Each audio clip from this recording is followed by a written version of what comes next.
सकते हैं उतना करें। जरूरी नहीं है कि हम बहुत तीर्थ में जाकर बैठेंगे तो ही परमात्मा हम पर कृपा करेंगे।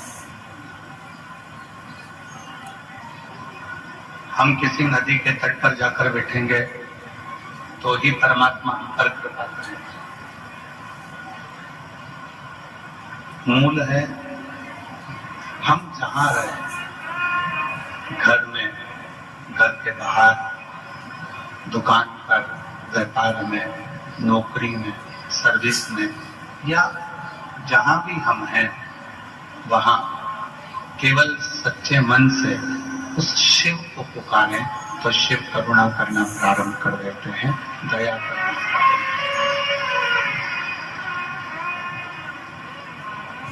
शिव को ढूंढने के लिए, भगवान शंकर को ढूंढने के लिए कोई कहे कि तुम्हें कैलाश पर्वत पर जाना पड़ेगा तो ही शिव मिलेंगे, नहीं।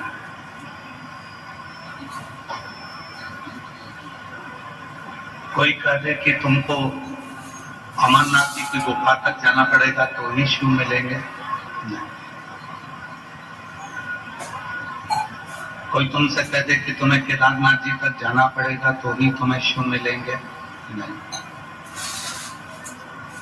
मान लो किसी के पास धन नहीं है, पैसा नहीं है, संपदा नहीं है, फिर वो क्या केदारनाथ नहीं गया तो क्या उसको शिव नहीं मिलेंगे? पैसा नहीं है तो वो अमरनाथ तक नहीं गया तो क्या उसको शिव नहीं मिलेंगे? पैसा नहीं है तो कैलाश तक नहीं गया तो क्या उसको शिव नहीं मिलेंगे? शिव पुराण कहती है कैलाश जाने पर शिव की प्राप्ति नहीं, अमरनाथ जाने पर शिव की प्राप्ति नहीं, बल्कि अपने मन को इतना शीतल कर लो, अपने मन को इतना शांत कर लो, अपने मन को इतना निर्मल कर लो कि भगवान कैलाश छोड़कर हमारे मन में आकर निवास करने लगे, हमारे मन में आकर।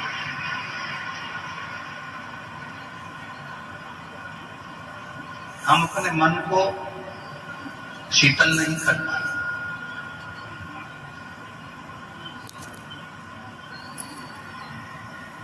33 कोटि देवताओं में कौन से देवता ने विष पिया था? देवाधिदेव महादेव। विष पीने के बाद भी मेरे शंकर भगवान विषैले नहीं। विष पीने के बाद भी मेरे शंकर भगवान विषैले नहीं। धतूरा खाने के बाद भी मेरे शंकर भगवान विषैले नहीं। विष धारण करने के बाद भी मेरे शंकर भगवान विषैले नहीं। और आज का मनुष्य विष नहीं पीता तो भी विषैला। आज का मनुष्य धतूरा नहीं खाता तो भी विषैला। और वो विष उसके बुद्धि में, उसके चित्त में, उसकी जिह्वा में, उसकी वाणी में इतना हो गया, उसके मन में इतना हो गया कि वो किसी को श्रेष्ठ नहीं देख सकता।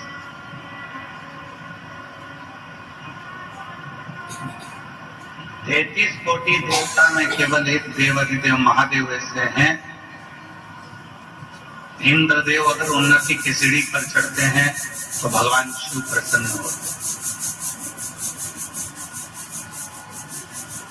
आप लोगों को मालूम होगा कि भगवान शंकर ने चंद्रमा को अपने सिर पर क्यों लिया।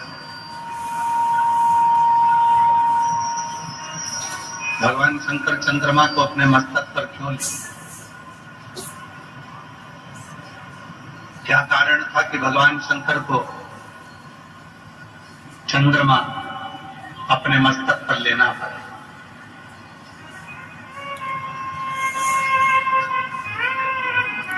क्योंकि चंद्रमा एक ऐसा है समुद्र की लहरें जब बढ़ती है,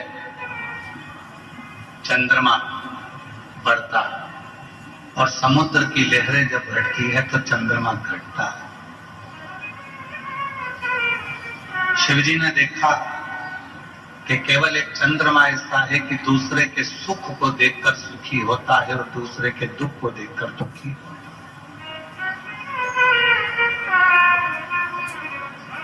इसलिए मेरे देवादिदेव महादेव ने, मेरे भगवान ओघड़दानी ने, मेरे शंकर भगवान ने उसको अपने मस्तक पर लिया।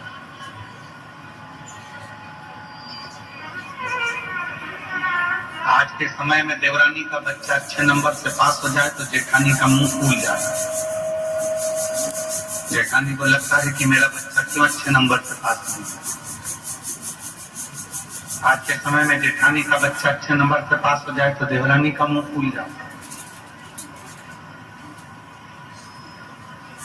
देवरानी का बच्चा अच्छा कमा रहा है तो जेठानी को बुरा लगेगा, जेठानी का बच्चा अच्छा कमा रहा है तो देवरानी को अच्छा बुरा लगेगा। और शिव की प्रियता क्या है?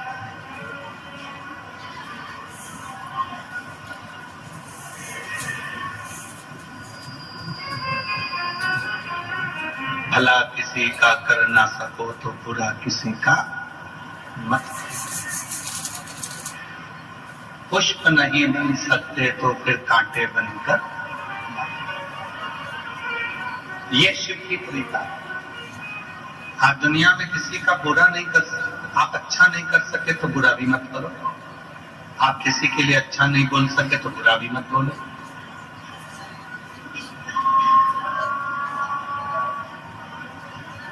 किसी ने बुरा कर भी दिया, कोई बात नहीं, उसके भाग्य में ललाट कर ये लिखा हो।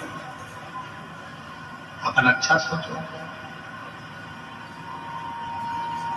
क्यों विचार करो, क्यों अपनी सोच को गलत लेकर जाए, क्यों अपनी बुद्धि पर गलत विचारों को लेकर।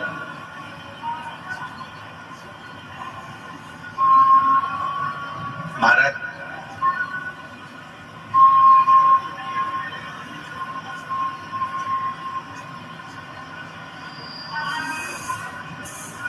किसी ने एक प्रश्न किया था दिल्ली में,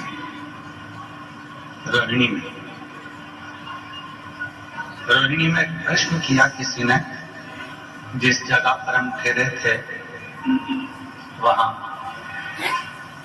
कि गुरुजी आप जब कथा करते हैं शिव महापुराण की तो भक्तों की भीड़ आती है, किसी को बैठने की जगह मिलती है, किसी को नहीं मिलती। कई लोग धूप में बैठे रहते हैं, गर्मी में बैठे रहते हैं, किसी के कानों में तो माइक की आवाज भी नहीं जाती है तो भी वो बैठे रहते हैं।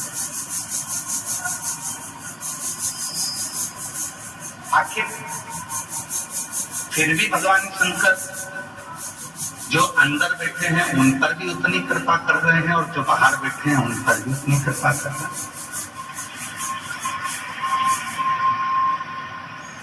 जो पंडाल के अंदर बैठे हैं उन पर भी शंकर जी की उतनी कृपा है और जो पंडाल के बाहर बैठे हैं उन पर भी शंकर जी की उतनी कृपा है।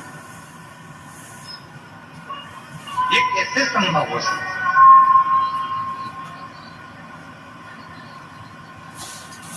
ये मेरी जीजियों, मेरे जीजाओं, मेरी बेटियों, मेरे बेटाओं, मेरे बुजुर्ग माँ बाप, एक बात याद रखना, करोड़ों का धन कमाने वाला भी 2 रोटी खाता है और भिक्षा मांगकर लाने वाला भी 2 रोटी खाता है। करोड़ों की गाड़ी में घूमने वाला भी 2 रोटी खाता है और साइकिल पे चलने वाला भी 2 रोटी खाता है। बड़े महल में रहने वाला भी 2 रोटी खाता है और झोपड़े में रहने वाला भी 2 रोटी खाता है। ये जो पेट दिया है परमात्मा ने, ये रोटी के लिए। कोई करोड़ों का धन कमा लेगा तो वो सोने के बिस्कुट नहीं खा लेगा, चांदी की रोटी नहीं खाएगा,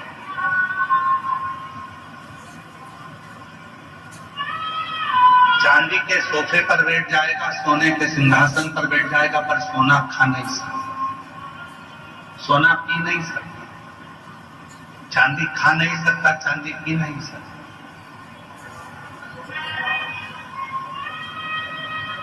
पेट वही है, उधर वही है। भगवान ने जो पेट दिया वो इसी सबसे दिया कि इसमें फालतू की चीज नहीं, केवल 2 रोटी अंदर जाना चाहिए भरने के। उसी तरह मेरे भगवान देवाधिदेव महादेव ने ये नियम बनाया कि कोई पंडाल में बैठा है वो भी, और जो पंडाल के बाहर है वो भी, जो कहीं पर भी बैठकर मुझे भज रहा है, मुझे सुन रहा है, शिव पुराण कहती है मेरे ओखड़दानी वहीं पर उसका कल्याण कर ही देते हैं, उस पर कृपा करते हैं।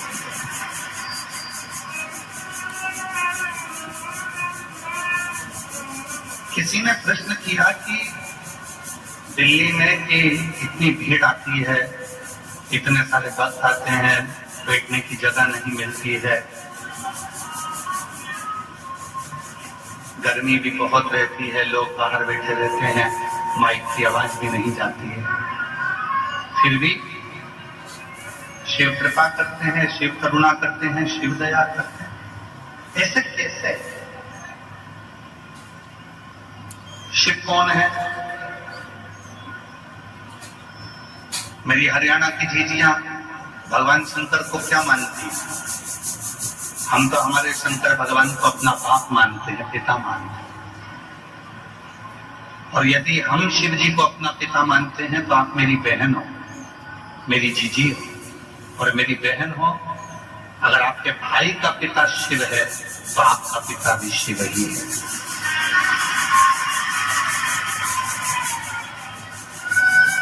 यहाँ जितनी मेरी जीजियां बैठी हैं, जितनी मेरी बेटियां बैठी हैं, जितनी मेरे बेटा बैठे हैं, जितने मेरे जीजा बैठे हैं, जितने मेरे माता पिता बैठे हैं, सबका पिता एक शिव, एक शिव।